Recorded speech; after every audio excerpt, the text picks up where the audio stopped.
I'm Marco, today Jacopo with me today. Hi everybody, I know we're the last thing between you and the pub, so don't hate us for that, but we'll try to be brief. Before we dive into today's topic, we're Mediaset, we make media, so we have prepared a short video to show you what we are and what we do.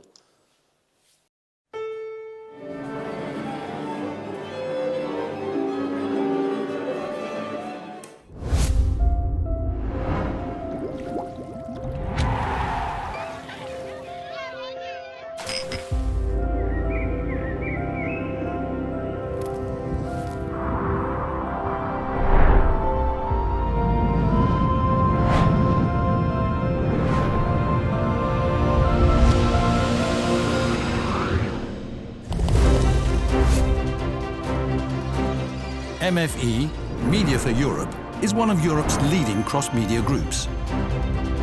Operating in Italy and Spain, it is listed in both Milan and Madrid. And in Germany, it has confidently invested in ProSieben Sat.1, where it is the major shareholder with a 29% stake. MFE creates and distributes original content for television, cinema and radio, and has achieved recognized results, not only for its role as a broadcaster, but also as a provider of international content.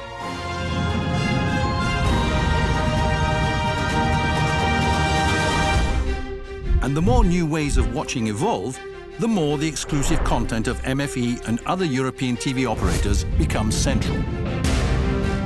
This is why we are building a new pan-European television hub, democratic, independent, and pluralist. A combination of strengths with three aims: to increase local production in each country, to create a global platform based on the most modern technology for the advertising of the future, in order to have the solidity to face international competition. MFE, Media for Europe, together for the TV of the future.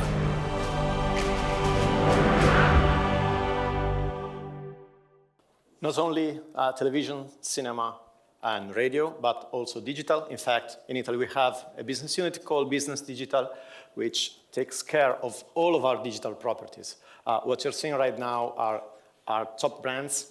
Each of those relate to a specific property. For that property, you have websites, mobile applications, and instruments related to that to make those work. On the left, you have the news properties. On the right, you have the radio properties. On the bottom, you have the entertainment properties related to some specific brands. And on the top, you have the OTT, so Mediaset Infinity, which is our core property, which is the one that serves videos. As you can see, the numbers are big. In Italy alone, last year we had 24 million registered users. If you think that in Italy we are 58 million, it means that more or less 1 in 2 Italians has an account on our platform. We served more than 10 billion video views. That translates to roughly 25 million video views per day on average. And we collected and processed more than 76 petabytes of data. Why? Because also, Business Digital not only handles the properties and the services that these properties need to work, but also collects and activates data from all of these properties to make business decisions possible. Our story with Temporal started a little over a year ago. If you were here this morning, you probably heard about it. We started with an integration called Video Router that basically was needed to dispatch video catalog information from our central catalog to our content management systems for each of the specific properties. And then we moved on and moved on and moved on. That's not what we are here to talk about today, but we are here to talk about the near real-time dashboard for TG24, that basically is the basis of our rework of our entire data stack using Temporal and Bauplan. I assume you all know what Temporal is. I'm not so sure you know what Bauplan is. So, Jacopo, give us some context, please. Thank you very much. Well, I do hope you're here for Temporal and you didn't think it was a rave party or anything, or you're going to be disappointed by now. So a few words about Bauplan. If you read the slide, it said that Bauplan is a serverless infrastructure platform for data and AI workloads, which are a lot of buzzwords. I didn't do the slides, by the way. The best way to understand and unpack this is to go to the principles that inspire us at building Bauplan. And there are three main principles. The first one is Bauplan is a serverless data platform, where serverless is the key word. We assume you do not want to bother about infrastructure management and all the AWS bullshit. You just want to write your business logic that takes your data from raw state to a data set that you can actually use to power, for example, a dashboard. It's for developers. If you're familiar with data platforms that exist in the world today, like, I don't know, Fabric or SageMaker Studio or Databricks, there's a lot of GUI and pointing clicking going on. Like, it kind of looks like, you know, when you play Super Mario and you need to learn the exact sequence of things you need to press to get where you actually want to be. Bauplan is completely not like that. Bauplan runs, fills, and ships like a package. You do pip install Bauplan, you learn 4 APIs, and that's the only thing you need to do data and AI. So it's for developers by developers. And finally, it's open. The only point of contact that Bauplan has with your own infrastructure is your, and I cannot stress this enough, is your S3 bucket in an open format like Apache Iceberg. Which means, if you get tired of Bauplan, of course you won't. Let's assume you're crazy and you get tired of Bauplan, all your data can be read in your bucket, and there's absolutely no lock-in. So before showing you a bit how does it look to actually develop a dashboard in Bauplan, I want to steal 1 minute of your time to tell you why we built Bauplan in the first place. I don't know how much we're familiar with the Silicon Valley motto, or like, software is eating the world. It's a very famous sentence by Andreessen. But the truth of the matter is that now AI is eating software. What do I mean by that? Is that up until a few years ago, people that built AI and machine learning pipelines were people doing stuff in the backend with a very specialized set of skills to manage data, clean data, train models, and so on. People, you know, like myself, maybe less good looking, but generally speaking, people like myself. Now, with the advent of APIs like OpenAI, Anthropic, Bedrock, you know, whatever, AI can be done without a special set of skills like myself. Every developer needs and is motivated by business incentives to build data-driven products. And these people don't necessarily need to know data engineering frameworks or big data. These people just want to get their job done. No data platform in the market today is appealing to a developer like you, and Bauplan has been built to solve this problem. How does it look to do something in Bauplan? So again, the operating principle is that working with AI and data should feel like working with normal software. There's no new concept, no new abstraction you need to learn to build data and AI pipelines on Bauplan that you do not already know. Probably none of you, or few of you, have seen these APIs before today, but I bet you already get a glimpse of what these actually APIs do, and that's the entire thing you need to learn to build with Bauplan. You can launch a query to Bauplan to explore your data. Remember, it's serverless. You don't have to care about databases or anything. The system will parse out the query, understand what to do, and then gets back to you. And then you do data branches. What are data branches? Well, you're familiar with Git branches, like part of your code that are sandbox when you do feature development and debugging without worrying about bothering downstream system. Data branches are exactly the same thing, but for your data tables. So we do a zero-copy clone of your entire data lake, can be petabytes in a second, and we allow you to develop in this sandbox until you're happy. You write your functions, in this case, is a training dataset function in pure Python with a few decorators, and when you're happy, you merge. What does merge do? The same thing that you know has always been doing in Git. It just takes your data that you produce with this pipeline and makes it available to downstream system. This is the entire thing you need to learn to build, you know, gigabytes and gigabytes of data pipelines being processed like Mediaset does every day on our platform, orchestrated and scheduled by Temporal. Our journey at Mediaset has been a journey of viral adoption. So we started last summer with 2 data scientists working on a very cool data science project. They were trying to answer the question, would people like to see more ads? the answer to this, which I'm not giving you, but may surprise you, actually. But after that, we started doing production use cases, and the first one, which is one we're presenting today, is the dashboard at TGCom 24, TGCom 24, I guess in English. And we are already in the pipeline some AI use cases with LLM, of which we're very excited about. And now, the use case that you've always been waiting for. Back to you. Thank you. When we decided that we wanted to rebuild everything from scratch, we knew that before doing that, we needed to prove the value of what we were going to do. So we needed to find, in our complexity, because we have more than 50 data pipelines, more than 10 ML pipelines and data quality pipelines, with interconnections between them, with dependencies, we needed to find something that could show everyone that what we were doing was right and could be extended to everything else. Enter the TGCom 24 dashboard. I'm calling it TGCom 24 because we're Italian. So first of all, what is TGCom 24? TGCom 24 is our main news property. It has both a website and mobile applications, which reaches about 70 million unique users per month. And it's a linear channel on television, which reaches the 20% of the population each week. What is this dashboard? It's an internal dashboard made for internal users. The editorial team that creates and makes TGCom 24 works is made by 50 people, around 50 people. And these people use this dashboard every single day to make decisions about their content. So while the flow behind it's pretty simple, it's very important for us and for TGCom 24 to be able to produce better content every day and to engage people every single day. So this was the scenario and the case that we decided to use. What was like the situation before? Well, it worked, but it had some problems. First of all, data freshness. From the moment we collected data to the moment the data was shown to the internal users, we had about an hour delay. And obviously, as you can guess, in the news world, this is a problem. In the news world, things get old fast. 1 hour, it's a huge amount of time. So we needed to solve this problem. Second issue, effort required to build this solution.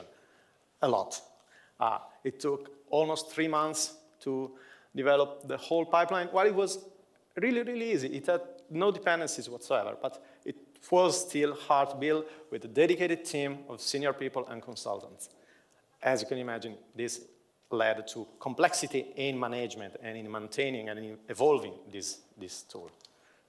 Under the hood, we had basically every AWS data stack tool you may think about. We had EMR, we had Glue, we had Athena, we had Redshift. I'm forgetting anything. We had Airflow. Airflow, that was like the core of everything. And if you ever used Airflow, you know that Airflow is hard to develop, even harder to debug, even harder to use like in development or in local environments for local development cycles. So it was a mess. We wanted something better. We wanted to show everyone that we could build something faster. We wanted to show everyone that we could build something simpler, so something that was easier to maintain and to develop. And we wanted to show everyone that we could build something more efficiently that could be used for everything else in our data stack and in our complete ecosystem. Thank you. And if you paid attention to the title of our talk, you know already that the solution to this is Temporal plus Bauplan. So this is a new stack. And the main difference between these slides and the slide before is that it's a lot less crowded. Like we replace 1 million of arrows and logos with just 2 main components. There's temporal, we call it the outer loop, which is responsible for orchestrating the workflow in a durable, reliable way. You guys know all about this. And then there's Bauplan, which runs the transformation that puts your data from the raw state in which you get them, from a Kinesis stream or whatever you want, to the actual final data set that can be consumed by the dashboards. And it does so with the data branches that I explained before.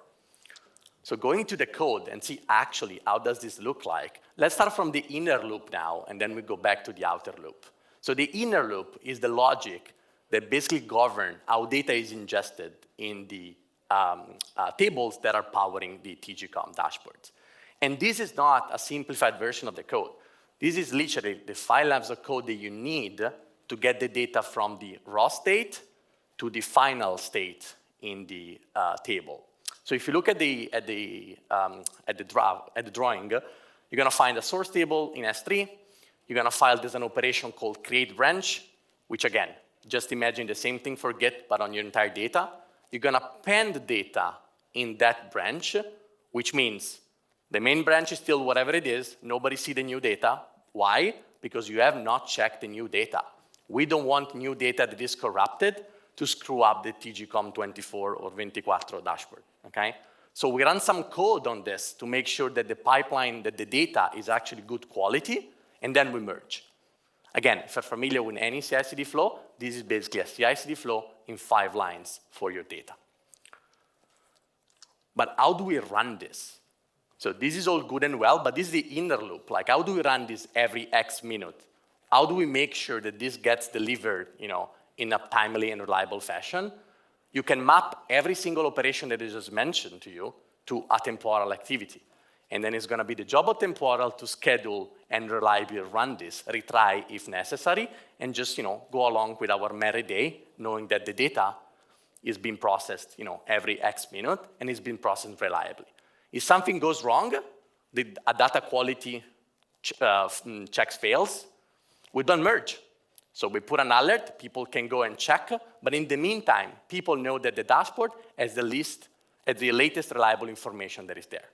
So we can promise to our business user and shareholder that downstream systems are safe from mistake, as safe as they can be, of course, because of the usage of Temporal and Bauplan. So when you look at this vertically, you have temporal activities on top. Each temporal activity encapsulates in an atomic and retriable fashion an operation over your data lake that is mediated by Bauplan. So you never see S3, you never see Iceberg, you never see containers, you never see all of that complexity because Bauplan mediates that for you. And then it tells Temporal that things are successful and we can go on and go to the next activity. And the next activity calls Bauplan again, Bauplan talks to S3, does whatever it needs to do with S3, keeps track of your branches, and then tells Temporal that everything is going to be fine, and so on and so forth. And finally, when you open the dashboard calls Bauplan with the query system that you see before. Bauplan spins up a function, which is completely ephemeral, gets a request from the dashboard, and then produces the result that is needed for the system. The data never moves from Mediaset S3 bucket with their own security policy and 0 copy of the data. So 0 additional cost compared to the data they already have, and tons of new functionality. So what did we achieve by migrating from Airflow plus 25 AWS services to Temporal and Bauplan? So we simplified the stack massively. So now, instead of having this sprawling of tools and things that we need to learn and maintain and understand, we only have 2 things. Temporal, which, by the way, is also used in other parts of the organization, so we're reusing that knowledge inside of Mediaset, and Bauplan. We started as a data science part of the organization, and now instead is using many, many more use cases. Right now, as we speak, Bauplan runs, powered by Temporal, tens of thousands of run of the pipeline that you see every day. Second, this simplification and the fact of using mature tooling that is purpose-built for data and durable workflows makes our time to insights go down from an hour to 5 minutes. So now when our business user and shareholders open the dashboard, they know that if things go well, the latest updates cannot be more than 5 minutes away. And finally, which I think perhaps is the most significant of all the achievement that we had, this dashboard can be run, managed, and built by people out of university. Of all the things that I'm very proud about our collaboration with Mediaset, one story that I always tell is the best one. An intern that has a master in whatever random subject comes to Mediaset for the first day of her internship, she doesn't know what the cloud is. She doesn't know what SQL is. She doesn't know what Temporal is. She never seen AWS in her life. She knows Pandas and Notebook. By the end of the first day, there's a pipeline orchestrated by Temporal, thanks to the work of the platform team like Marco, and running on Bauplan for all data operation, thanks to the simplicity of Bauplan, in production. In 24 hours, a person that doesn't know what Docker is able to run production workflow for data and AI on object storage. And that's the magic of it. Of all the use cases, all the KPI, I think this single story encapsulates why simplicity is so powerful. So wrapping this up because it's time to get to the pub. Temporal plus Bauplan, better together. Why? Because they do something that the other platform doesn't do, and they do it well. So Temporal will give you, and I don't have to teach you that, you can teach me that yourself, scalable orchestration, robust pipeline, reliability, all of that, okay? But Temporal doesn't manage your data lake, the data states, and all your Python orchestration runtime per se, which is what Bauplan does. So you can use Temporal to orchestrate Bauplan, and Bauplan will take care of Git for data, a very powerful primitive to work with your data like you work with code. It will integrate with S3, so you don't have to worry about what is the fastest way to read from a Parquet file. We figured that out for you, no worries. And there's one APIs, which you already see, 5 commands total, not 6 months wrap up Databricks, 5 commands that you learn, and then you're proficient for data pipelines. If you combine those two, you get the results that we discussed today. If you don't believe us, there's an open source reference implementation that basically showcased a simplified flow that you can try. You just need a Temporal installation, which I'm sure you all have, and a Bauplan key, which you can request for free in our website. And of course, if you have any more questions or you want to dive deeper in this, please reach out to Marco and myself in front of a beer in 10 minutes from now. Thank you. Thank you.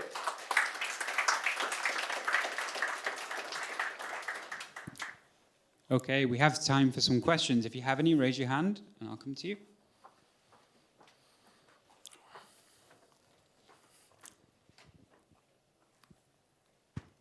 Hi, thank you. That was really interesting. Just one question. So what you were talking about here is one dashboard that calls, basically you've abstracted or got rid of the data warehouse part, which I get, which is sounds like music on one hand.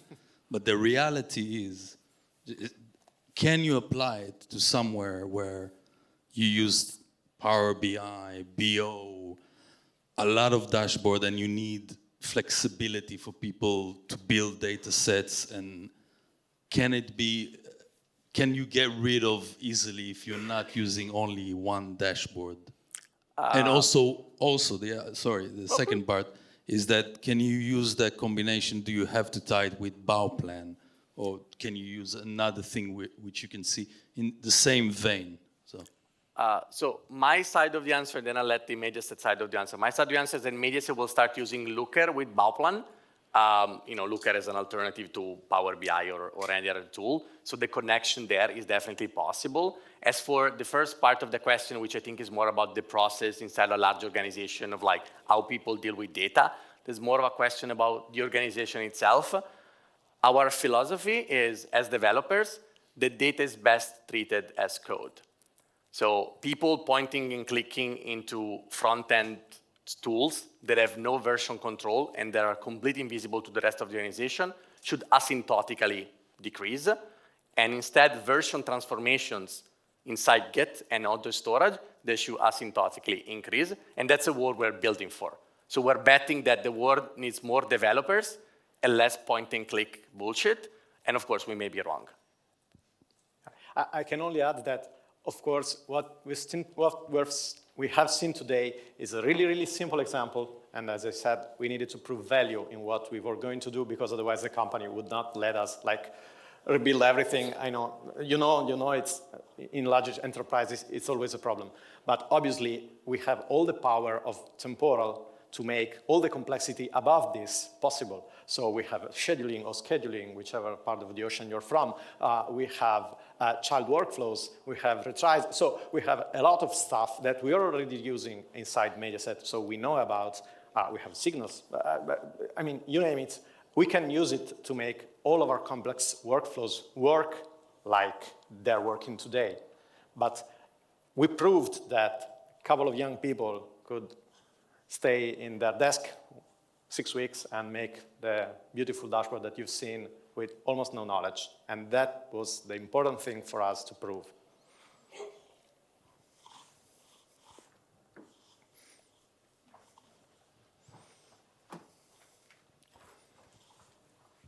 So my question is going to go to your last statement. And this was also to the presentation we saw earlier on about moving away from Kafka from that perspective. From Airflow, not Kafka.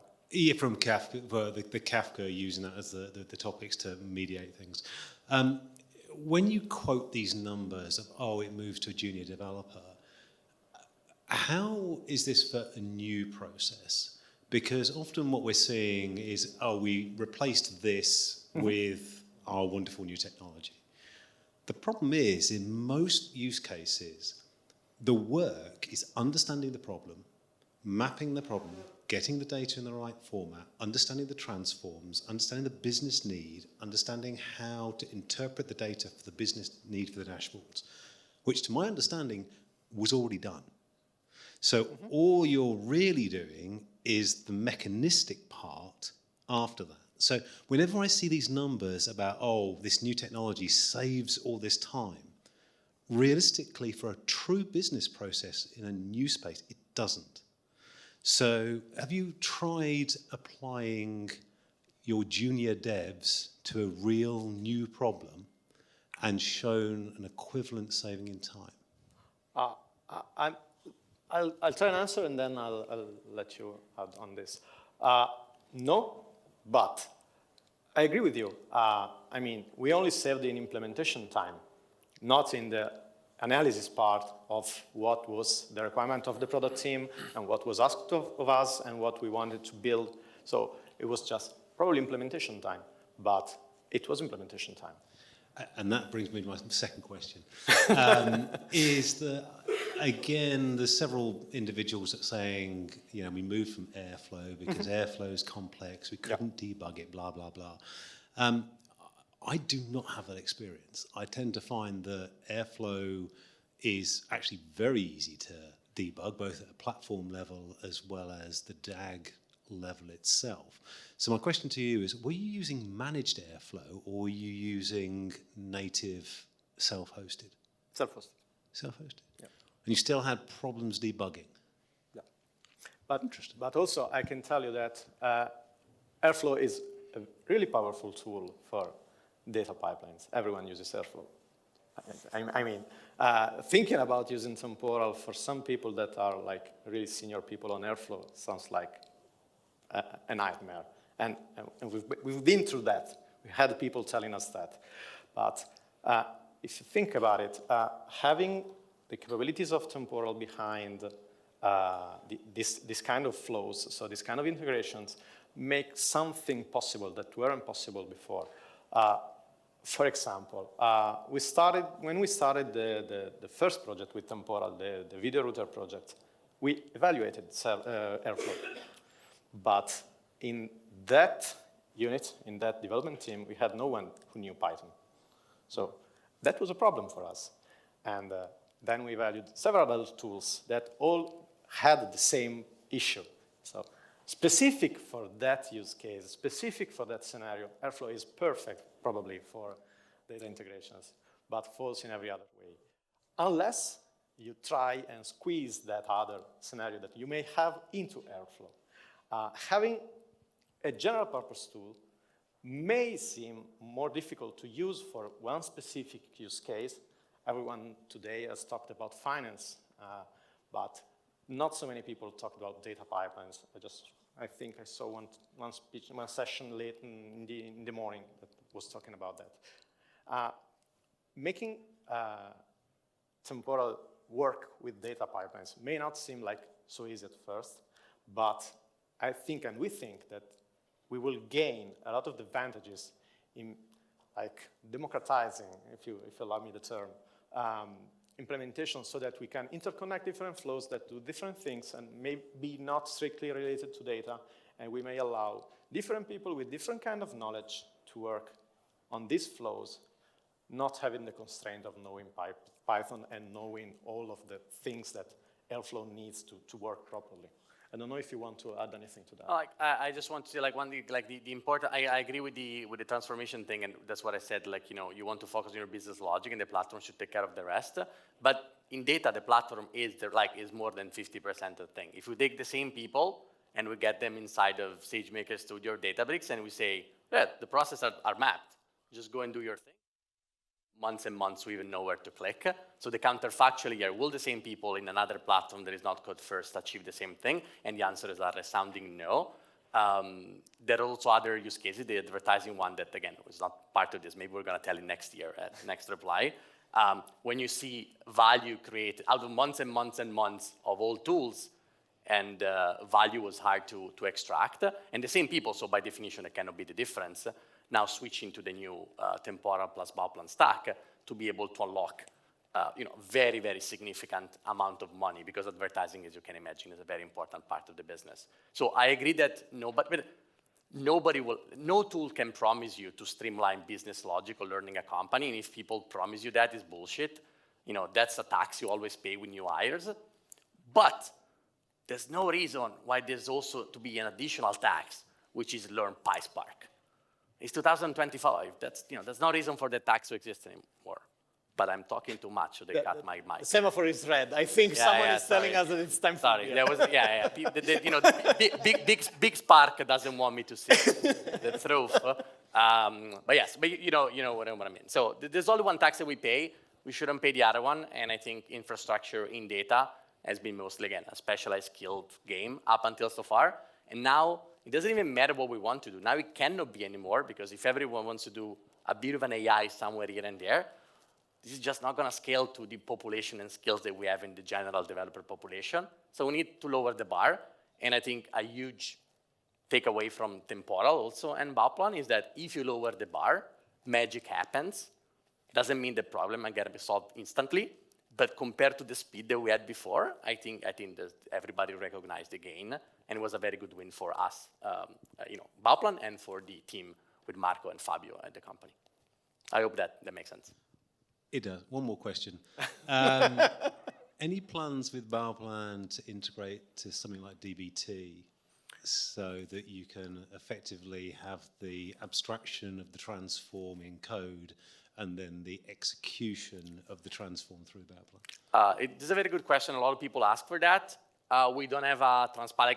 The easiest thing would be a transpiler between a DBT and a Bauplan project, which is totally technically feasible. We just haven't gotten around yet, because most of our users are Python first and SQL after, while most of DBT folks tend to be SQL first, second, third, and fourth, and then maybe some Python. But there's no technical reason why that shouldn't happen. So if people comes along and want to use Bauplan and they want to work on this integration, we're happy to do it. But if you buy Bauplan today, you get our transformation framework that is sort of vertically integrated with the runtime, which is why it's so easy to use, is because we pick this vertical integration story. But if you want to write at some point some Jinja templates, we're happy to comply. Okay, thank you for great questions. Please give our speakers one more round of applause.